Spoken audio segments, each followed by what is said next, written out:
the tea hot. I am serving the tea. Hey love, welcome back to Coils Uncaged with Larry, where I teach you how to love your natural hair exquisitely. And if you're new, hi, karibu, feel free to look around, right? And don't forget to subscribe. Without much further ado, let's get started. So welcome to the first of its own bonnet tea time. Yay! In this two-part bonnet tea time, I'll be serving you the tea on all things natural hair. I'll be teaching you how to know your hair type, how to know your curl pattern, how to know your hair texture, how to know your hair porosity, how to know your hair density.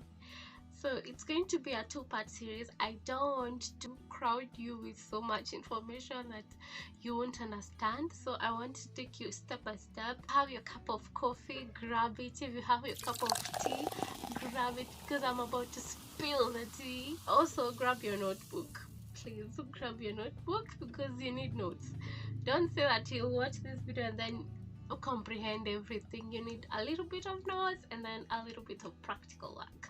Okay, so let's get into it. So in today's video we are going to discuss all things hair density and hair porosity, because personally I feel yes, you need to know your hair type, but the most important thing first is knowing your hair porosity. What hair porosity basically means, it means that the ability of your hair to absorb either moisture or products and retain them. Umeandika ama nirudie? So for us type 4, it is a hassle to moisturize your hair and keep that moisture in. By knowing your hair type, you'll know how to moisturize your hair, you'll know how often to moisturize your hair, you'll know what products to use so that moisture can stay in your hair. There are three main I don't know why I did this. There are three main hair porosity types. There is high porosity, there is normal porosity, and there is low porosity. What that basically means is how open or closed your hair cuticles are. So if you have high porosity hair, that means your cuticles are super open, so they let in moisture and products very easily. But that's the same way it lets in products and moisture is the same way they vermouth, so it can be a con. If you have normal porosity, your hair cuticles they're not too closed, they're just normally closed. Your hair shafts take in moisture and products very well. You don't lose moisture and products that easily, and kudos to you. If you are low porous, your hair shafts are tightly closed. They are tightly closed. So for anything, even for moisture, for product, you have to fight with your hair. If you're doing a protein treatment, you have to use either a hooded dryer, you have or a heating cap, or layering on different head wraps so that the heat can help your hair cuticles open, so that it can let in the moisture or the product that you're trying to seal. Let's get into the nitty-gritties. For high porosity, the causes of high porous, it could be genetics, excessive use of chemicals on your hair, excessive use of relaxers on your hair. I'm not saying don't relax your hair if that's your cup of tea, but that will tamper with your porosity, and it's not a good thing. It could be over straightening your hair. So honey, those girls who go to the salon every single time that you want to braid your hair, you have to straighten it after undoing your your braids or your protective style, you have to straighten your hair. Honey, you're destroying your hair.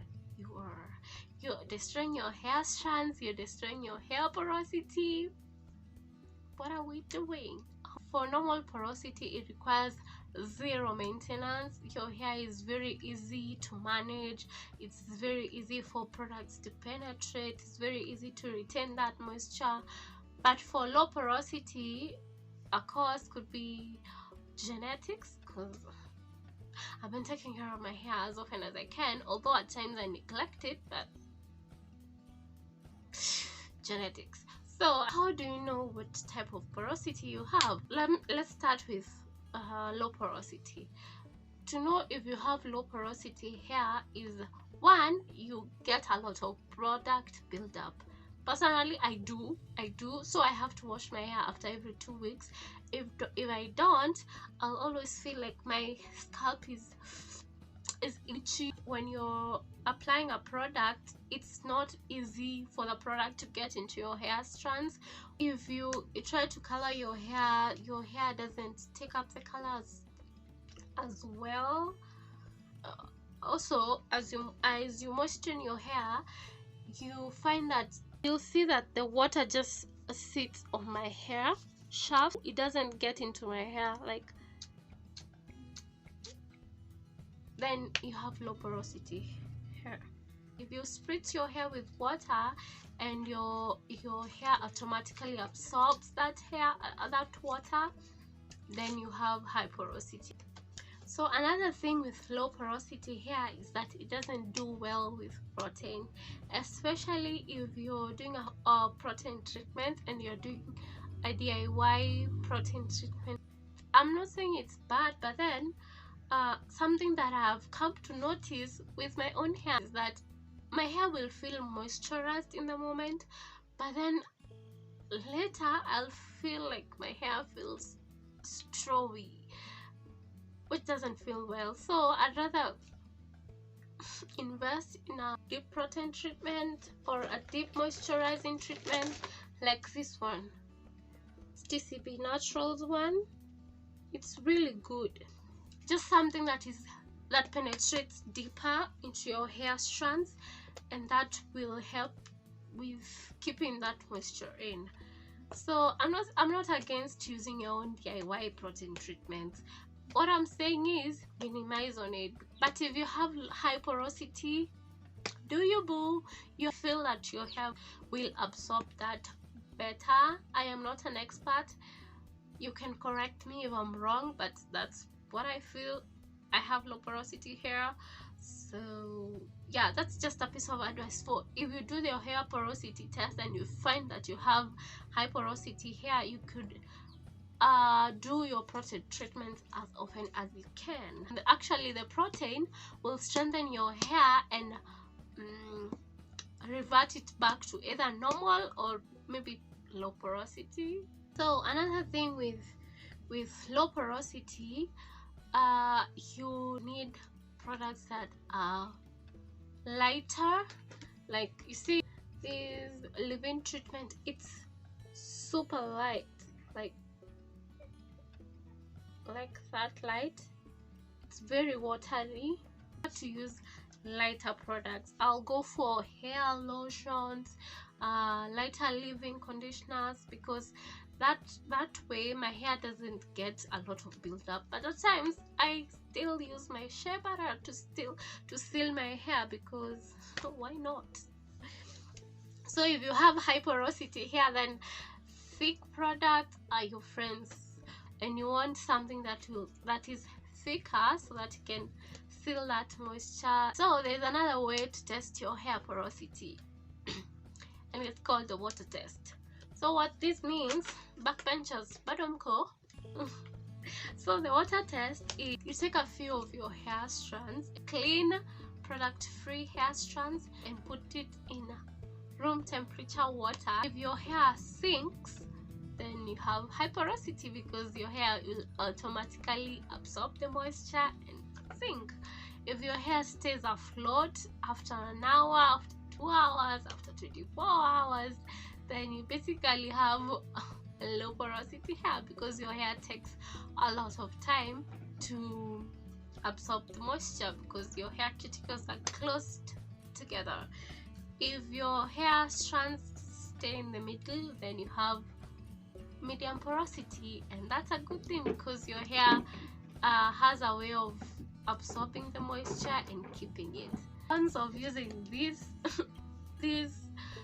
test is that hair is typically less dense than water, so most of the time your hair will float and you think you have low porosity hair. Also, your hair tends to automatically have its own oils, so even when you clean your hair, you don't always necessarily get rid of all the oils that are in the hair. So at times your hair will float and you think you have low porosity hair. You may think you have high porosity if you use warm water, because what warm water does, it will open up your cuticles, and that may lead to your hair sinking, and probably maybe you have low porosity. So I'd advise you to use it anyway, but then it's not the most appropriate way. Just look at how your hair absorbs moisture, how your hair absorbs product fast before using the water test. The other test that people say you can use, it's called the slip and fly test. That picking one of your hair strands and then just run your hands in the opposite direction. If it feels smooth, that means your hair cuticles are tightly clamped together and you have low porosity. And if it feels rough, it means that you have high porosity because your cuticles are open. Another test is when you shower and clean your hair and get out of the bathroom, is that if your body dries faster than your hair, then it means you have low porosity hair, because low porosity hair will take in that moisture but will take time to lose it. If your hair dries faster than your body, that means you have high porosity hair, because if you have high porous hair, your hair tends to lose moisture even faster. So yeah, there you have it. So those are basically the tests that I know of. You can try them, but then what I would truly advise is for you to study your hair, because it could be confusing. You could test it, use one test and then it tells you have high porosity, use another test, it tells you have low porosity. Products first, tell me how your hair feels first, and then you can accompany that with the tests. If you use a certain product that has certain ingredients, like it has protein in it, and your hair feels showy, then it's a sign that you might have low porosity hair. If you use a certain product that's more light and your hair doesn't feel the impact as much, then probably you have high porosity hair, because that light product will just slip through and slip out. Actually doesn't mean that if you have high porosity hair, it's basically because of heat or damaged hair. At times it's genetics. Just experiment with your products, know what your hair allows, because it's a journey. I keep telling you guys that natural hair is a journey, so you don't have to know everything at once, and that's the tea, honey. That's the tea. So another thing that you really need to know is your hair density. What hair density basically means is the number of hair strands on your head. See, if you have normal density, that basically means that your hair strands are just evenly distributed along your head. So if you can see your scalp very well without parting your hair, then you have low density. And if you can't see your hair strands, you have high density hair. Personally, you can have both. So for me, I have low dense hair along my edges. I want to know if you have low density just by looking at your hair. If you can see through your scalp without parting it, then low density. If you can't, high density, if you can hold your hair up and you have natural hair, you can hold it just like up in a bun, not a high puff, in a bun, like once, without having to struggle density hair. But if you're like me, if you want to hold your hair up in a bun, you have to hold the center first and then push the other parts of your hair up, so that it's a struggle. It could be hard to give your hair volume because you have sparse hair. But if you have high density hair like I have, if I do a braid out in my hair, the volume is impeccable. Chef's kiss. A cause of low density hair could be genetics. Another cause, it could be stress. Yes, stress can lead to hair loss. It could be hormones, especially during pregnancy. Menopause. All your nutrition. If you're not eating healthy, honey, you're going to lose hair. We don't want that. We don't want less dense hair. We want highly dense, thick hair. Thickness. Bottom line, in hair porosity, in hair density, all you need to do is experiment with your products. Hope by now you have learned a thing or two. Backbenchers, I hope you may subscribe. Because this tea, I have served it hot. Leave a comment telling me if you know your hair porosity. Say hi if you're a low porosity girl like I am. If you're high porosity, tell me the things that you're using on your hair that are working for your hair. Let's interact, let's engage. Yeah, that's basically it. So see you on the next one.